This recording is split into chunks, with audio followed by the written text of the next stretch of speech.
સૌપ્રથમ વાત કરીએ તો અમદાવાદ ક્રાઇમ બ્રાન્ચે ₹1 કરોડની કિંમતનું 1 કિલો જેટલું એમડી ડ્રગ્સ કબજે કર્યું છે।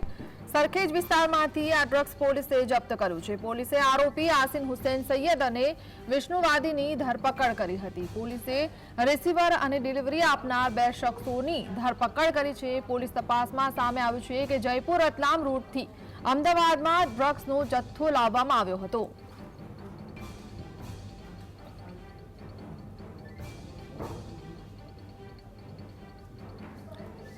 સંવાદદાતા વિરેન્દ્રસિંહ ભાટી આપણી સાથે જોડાયા છે। વિરેન્દ્ર, શું જાણકારી આ ડ્રગ્સની જે પકડાયું છે તેને લઈને?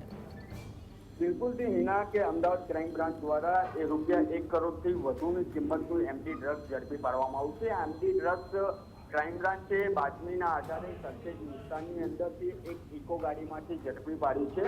તેમજ ક્રાઇમ બ્રાન્ચે 2 આરોપીઓની ધરપકડ કરી છે। તેમજ એક આરોપી હાલ વોન્ટેડ હોય તેવું સામે આવી રહ્યું છે, જેની અંદર રિસીવર એટલે કે એમડી ડ્રગ્સ આપનાર અને ડિલિવરી લેનાર એટલે કે એમડી ડ્રગ્સ લેનાર બંને આરોપીઓની હાલ સત્તાવાર રીતે ધરપકડ કરવામાં આવી છે। કાયદેસરની કાર્યવાહી હાથ ધરવામાં આવી છે। પરંતુ એના હાલ જે વિડીયો જીએસટીવી પાસે આવ્યો છે ને જીએસટીવીની સ્ક્રીન ઉપર નજરે પડી રહ્યો છે તેમ કે જે આ એમડી ડ્રગ્સના ધંધા સાથે સંકળાયેલા તમામ ડ્રગ્સ પેડલરો હોય કે ડીલરો હોય, તમામ લોકો દ્વારા એક મોડસ ઓપરેશનની શરૂઆત કરવામાં આવી હોય તેવું હાલ પ્રાથમિક દ્રષ્ટિએ લાગી રહ્યું છે। કારણ કે અત્યાર સુધી એમડી ડ્રગ્સ પાર્સલની અંદર આવતું હતું, પરંતુ હાલ જે એમડી ડ્રગ્સ ઝડપી પાડવામાં આવ્યું છે તે ઇકો ગાડીના સ્પેરવેલ ટાયરની અંદર સંતાડવામાં આવ્યું હતું।